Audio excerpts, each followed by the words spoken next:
Hello students, I am Dr. Ashish Vikhar and today in this lecture we will study relation between linear velocity, angular velocity and angular acceleration.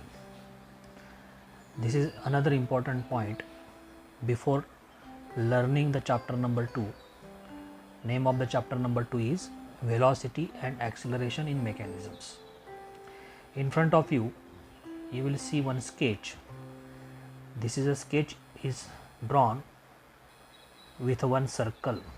This is a circle and this circle is drawn with the radius r, and on this circle you will see that there is a body A is moving through a distance s to its final position B.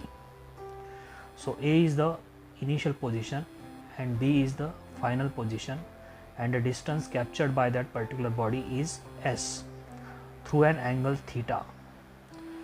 From this figure we can say that this figure shows angular motion. This figure shows angular motion. When a body or when the movement of a body is along a circular path, then it is called as an angular displacement. From this figure we can understand what is meant by angular displacement.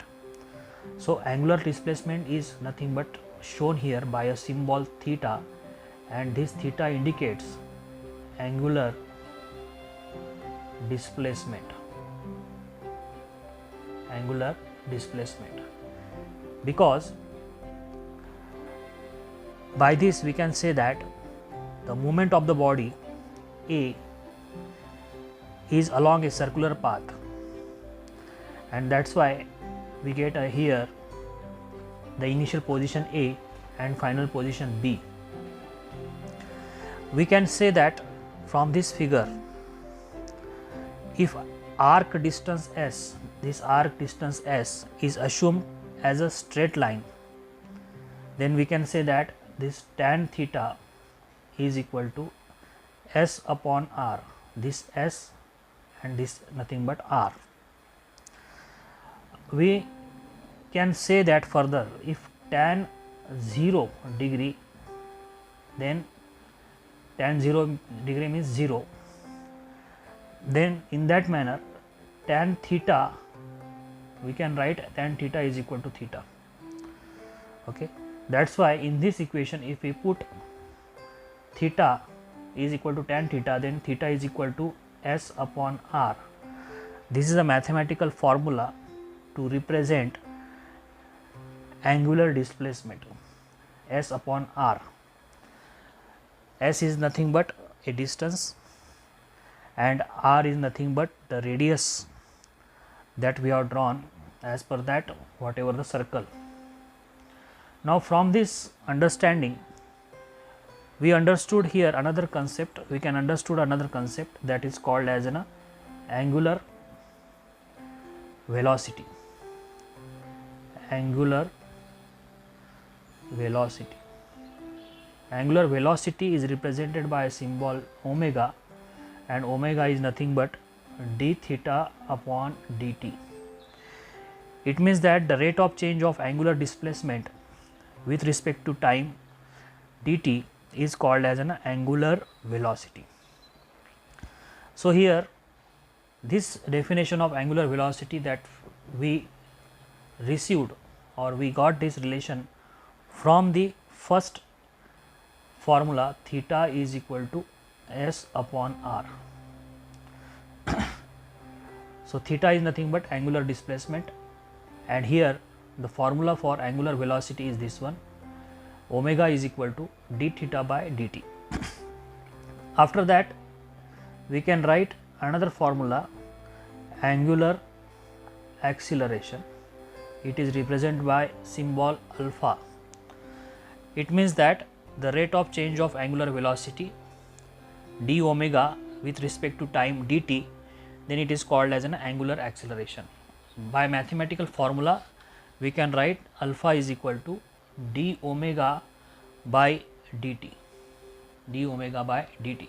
So this is another formula that is important to understand the relation between linear velocity, angular velocity and angular acceleration. Three important formulas. First formula is theta is equal to s upon r.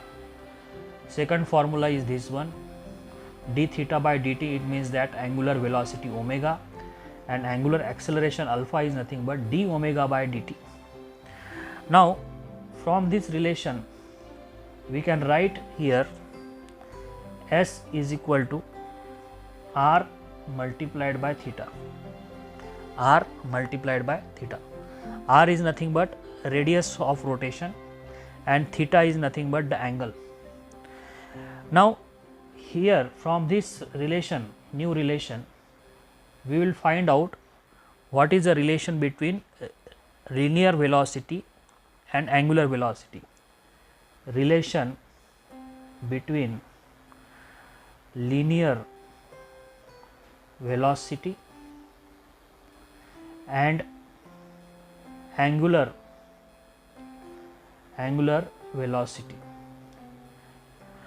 Now if we differentiate this by differentiating the above equation, means by differentiating this equation s is equal to r into theta like this, d by dt of s is equal to d by dt of r theta.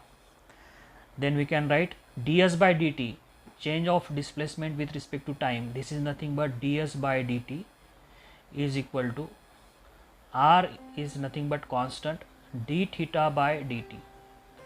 So this relation that we will get, and from this, because this ds by dt is nothing but v, that is called as a linear velocity, is equal to r, and d theta by dt we know very well it is nothing but angular velocity omega.